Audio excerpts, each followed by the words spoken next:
everyone. Today I am here with a solution of VMware Fusion. This is a VMware Fusion application. Basically, when I am trying to open the Windows 11 virtual machine, I am stuck in this stage. There is no way to boot to the Windows. I searched on the internet. There are no solution, and finally I tried many way and find out the solution. So here I am to share the issue. Okay, firstly we have to shut down the virtual machine. Shut down.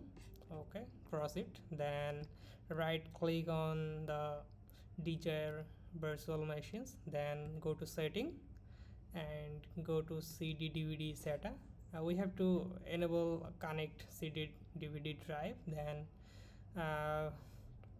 rather than doing auto detect, we need to select, and we have to select the ISO file of the operating system, open, and that's it.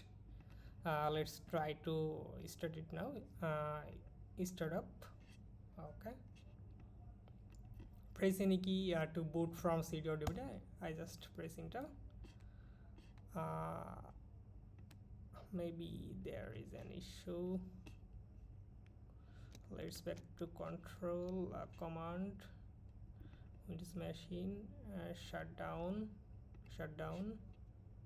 close it, go to settings again, and yeah, that's fine, but maybe we have to restart.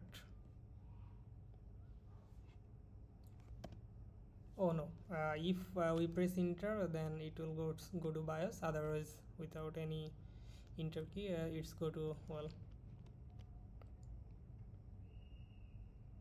hope it will help you, and also I hope you will do the next step. Thank you so much.